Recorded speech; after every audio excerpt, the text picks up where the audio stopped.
There was a weird time, the East Coast versus West Coast shit was Yeah. very weird. Yeah.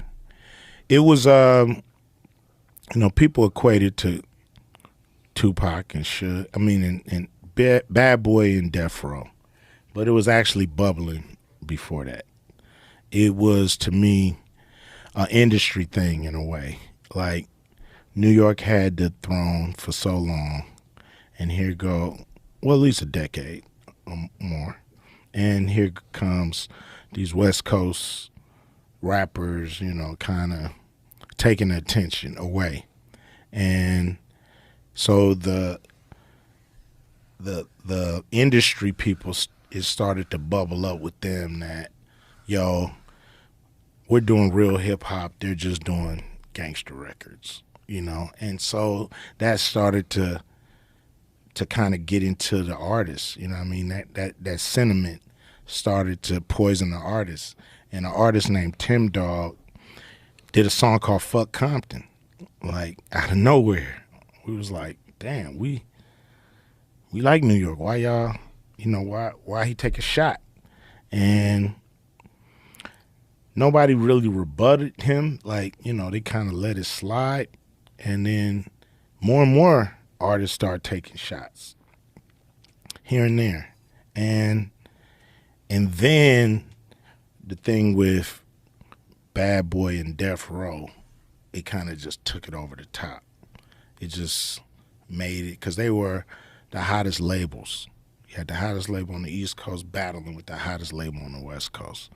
So that made that undercurrent of animosity that was growing blow all the way up and look like it was a feud. Yeah. How did that ever get resolved? I think when Tupac got killed and then Biggie was murdered shortly after, people realized this is a dead-end road. Like, people stopped listening really to East Coast and West Coast at that time, and that's how the immersion of the South came.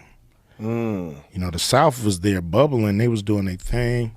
They had groups that was making a dent, but at one point, all the hip hop fans were so fed up with the East Coast West Coast beef that they said, we're just gonna pay attention to what the South is doing. You guys gotta heal your wounds and come back. And so that's the emergence of the South and all the groups that came out. Back then, were you touring on the East Coast? Yeah. So what was it like when you were touring on the East Coast in the middle of all that shit? It was always love. Some fans took sides, but most of it was, industry stuff, and they were kind of caught in the middle. So, I did a record called, Bow Down with the West Side Connection, which we addressed a lot of the beef because we felt like most of the industry was in New York at the time. So we felt like if we didn't stand up for ourselves in some way, shape, or form, what we accomplished the last decade would be erased and eroded and dismissed, discredited. And we would be played out. You know what I mean? We wouldn't have longevity. Right. So, there was, back and forths. But at the end of the day, Tupac being killed, Biggie being killed was just a wake-up call for the whole industry. That's sad that's how the wake-up call had to go. It's crazy. Crazy. Yeah. I mean, I remember I was on news radio, on the set of news radio, when someone told me Tupac got killed. And I remember thinking, how is that possible? How is that real? I just, it was a new day. Like, it's like, oh, we're in a new era where celebrity means nothing. Celebrity means nothing. Anybody can get it. Yeah. So it's damn near like we back where we started from, back in the hood, trying not to get it. And here, you're a celebrity and you can still get it. How dangerous did that feel to you back then? You know, no more dangerous than it feels when any of people, any person I know gets shot. It feels like, damn, you know, this never ends. Um, I don't remember taking any more precaution than I usually would. But I knew people, some dudes was getting bulletproof trucks and shit and bulletproof vans and all this stuff. I was like, nah, I ain't going to that extent. It's just a crazy time in music history too, because there'd never been like rock bands that were feuding with each other to the point where you were worried about people getting murdered. No, not that I know of. Rock bands do feud.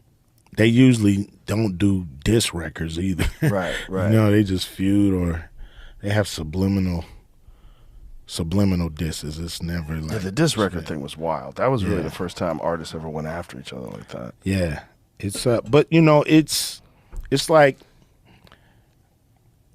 sparring. It's like battling. It's like it's part of the game. So it's welcomed in a way. You spar, you practice, you know how to fight, and then somebody get in your face and challenge you. Like, okay, this is what we do. Let's rumble. You know what I'm saying? So it's like you grow up battling. You got your raps. You say your cocky shit. You know what I mean? And somebody want to, put it on wax and battle. Like, we can battle on wax any day. You know what I'm saying? So let's go for it. When did it feel like for you all that shit sort of like went away? Like the feud stuff, when did it seem like it was just back to just making music? For some reason, I think like 9/11, like that tragedy of 9/11, for some reason, like it seemed like from then the feuding stopped and people kind of reassessed and reorganized their thought process when it comes to that. Like it was like